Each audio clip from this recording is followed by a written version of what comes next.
You know that feeling, right?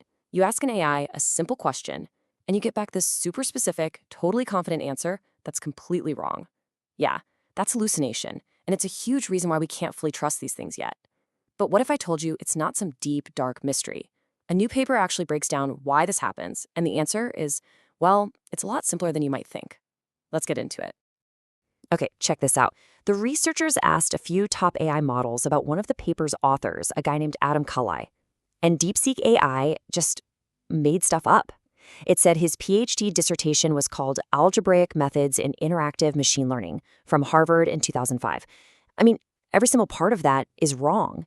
But look at the language. It doesn't say I think or maybe. It states it like it's a fact pulled straight from a textbook. And that's the whole problem, isn't it? So what is going on here? Why are these incredibly smart systems such confident liars? That's the big question, and the authors of this paper have a pretty compelling answer. They're saying, hey, it's not some ghost in the machine. Nope, it's a direct result of how we're actually training and testing them from day one. All right, to really get this, we have to go way back. Think of it like the model's childhood, during its pre-training phase. This is where the seeds of hallucination are planted, and it all starts with a problem that seems almost ridiculously simple. So the paper has this core idea they call, is it valid? Or IIV for short. Now, forget about writing essays or code for a second. The most basic, fundamental thing a model has to learn is just to tell the difference between something that's true and something that's not. Can it look at a sentence and just give a simple yes or no? Is this valid? That's it. It's the absolute building block for everything else. So the model learns by looking at tons of examples, just like this. There are 2 Ds in ladder. Yep, that's valid, +1. Greetings, how can I help? Oof, spelling errors, that's an error, -. There are 3 L's in spell. Nope, factual error, also -. But then you get to this last one, and this is brilliant. I don't know Zan's birthday. That is actually a valid statement. Admitting you don't know something is a form of being correct. That's a huge point. And this is where it all clicks, right? If a model can't even get this super basic task right, if it can't reliably tell a fact from fiction or a typo from a truth, how in the world can we expect it to generate whole paragraphs of purely factual information? It can't. The tendency to hallucinate, to just make stuff up, it starts right here. And get this, it's not just a theory. The paper actually shows a direct mathematical link. Basically, whatever error rate the model has on this simple is it valid task, that error rate gets at least doubled when it starts generating text on its own. So a tiny weakness in just spotting errors blows up into a much, much bigger problem of creating them. Okay, so we've established that the model has this built-in statistical flaw from the very beginning.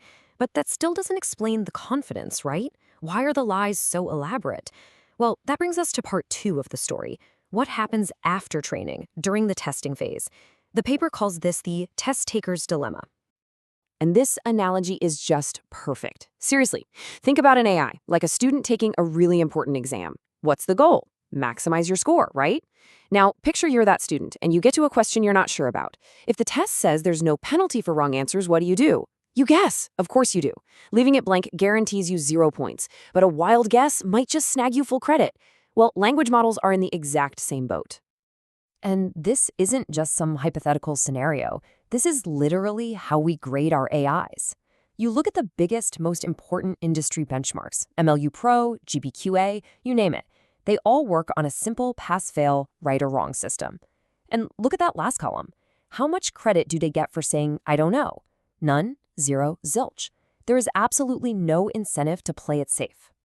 So here's the really wild takeaway. The very systems we've built to measure how smart an AI is are actually rewarding the exact behavior we hate. We are, in effect, training these models to be excellent, confident bluffers. Why? Because the exams we give them literally punish the honesty of just saying, I don't know. So the problem is baked right into the system. It's in the training, it's in the testing, it's everywhere. But here's the good news. The paper doesn't just leave us with the problem, it actually proposes a fix. And what's so cool about it is how surprisingly simple it is. We don't have to invent some brand new hallucination detector AI. The fix is all about changing the rules of the exam. It's that simple. So, step 1, the test asks a question, business as usual. But then, step 2, we add a new rule. Something like, hey, model, only answer if you're, say, more than 75% sure you're right. And then step 3, the AI has a real choice. Answer or say, I don't know. And here's the kicker. Step 4, the scoring changes. Wrong answers now get you a penalty, but saying I don't know gets you a safe 0. All of a sudden, guessing isn't the smart move anymore. Being honest is. And what this all boils down to is pretty profound. The solution isn't necessarily building a better AI. It's building better exams. This is about changing the incentives for the entire field of AI development. If we can just change the scoring on these massive, influential benchmarks that all the big companies care about, we can totally shift the goal. We can start rewarding models that value accuracy and honesty over just bluffing their way to a high score. Which leaves us with this one big, fascinating question. For so long, we've treated hallucinations like this weird, unavoidable bug, a ghost in the machine. But what if it's just a behavior we've been accidentally rewarding all along? What if we change the rules of the game? If we start testing our AIs for honesty, will they finally learn to tell the truth?